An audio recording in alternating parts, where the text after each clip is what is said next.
You're listening to the Cyberwire Network, powered by N2K.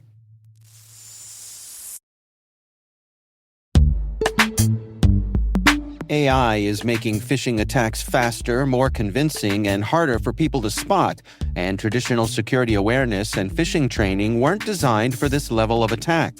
HawksHunt helps security teams prepare employees for the attacks they face every day with personalized phishing training that adapts to each employee and reduces risky behavior over time. For IT and security leaders looking to strengthen their human layer of defense without adding more manual work, visit hawkshunt.com/cyberwire to learn more. That's HOXHUNT.com/cyberwire.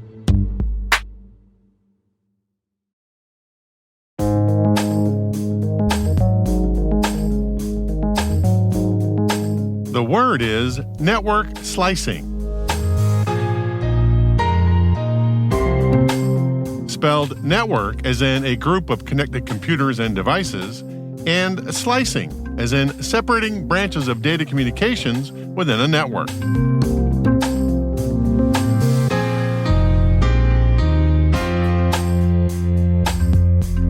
Definition: a technique used to create virtual networks within a shared physical network infrastructure.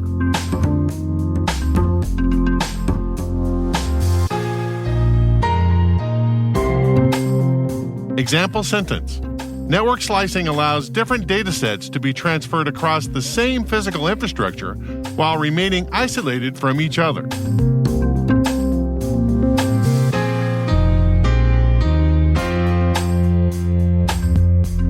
Origin and context. Network slicing is an essential capability for 5G networks, as it allows telecommunication providers to allocate different amounts of resources to different types of applications depending on their needs. For example, a network provider could allot small amounts of data to customers who simply need to use the network for their mobile phones, while guaranteeing that larger amounts of data will be available for corporate customers. Verizon offers some examples of how network slicing can be used in real-world environments.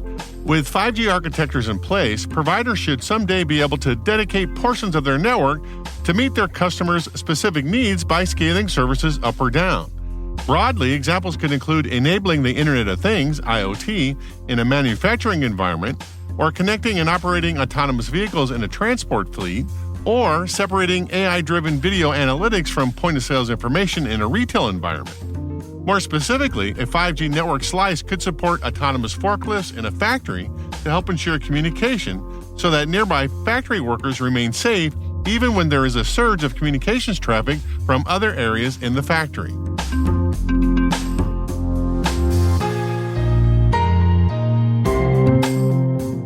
Nerd reference. Dr. Natalie Whitehead, speaking for the Exeter Science Centre in the UK in 2021, talked about the reason network slicing is necessary. Essentially, different categories of applications have different needs. For example, some apps are low-latency apps like cars talking to each other on the highway. Some are high-bandwidth apps like virtual reality games. And some are high-density apps like your internet-enabled toaster that has to contend with all the other toasters in your network. There are many different devices out there, but they tend to fit into different categories depending on their demands. So it makes sense that we virtually separate the different user types depending on what resources they need, and this is called network slicing. It's basically a way for the network providers to make sure that each user type has the right quality of service for their needs. Although network slicing makes things easier, it's still pretty challenging to share out resources to different slices. This is because the network will be really complex and it'll be changing constantly. Just think of how many users in each slice will be demanding different resources at different times. How do you process all those requests as quickly as possible? This is made even more challenging by privacy laws. Network providers aren't allowed access to your user requirements, so it's difficult to get accurate information about what resources are required and when. In addition, all these network resources are limited.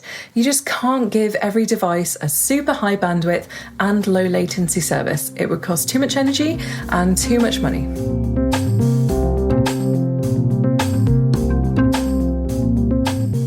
Word Notes is written by Tim Nodar, executive produced by Peter Kilpie, and edited by John Petrick and me, Rick Howard. The mix, sound design, and original music have all been crafted by the ridiculously talented Elliot Peltzman.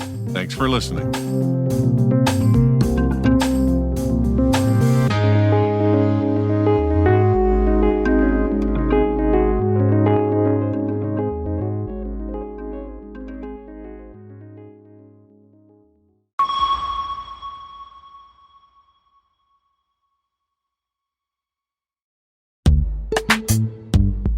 Most environments trust far more than they should, and attackers know it. ThreatLocker solves that by enforcing default deny at the point of execution. With ThreatLocker Allow listing, you stop unknown executables cold. With ring fencing, you control how trusted applications behave. And with ThreatLocker DAC, Defense Against Configurations, you get real assurance that your environment is free of misconfigurations and clear visibility into whether you meet compliance standards. ThreatLocker is the simplest way to enforce zero-trust principles without the operational pain. It's powerful protection that gives CISOs real visibility, real control, and real peace of mind. ThreatLocker makes zero-trust attainable, even for small security teams. See why thousands of organizations choose ThreatLocker to minimize alert fatigue, stop ransomware at the source, and regain control over their environments. Schedule your demo at threatlocker.com/N2K today.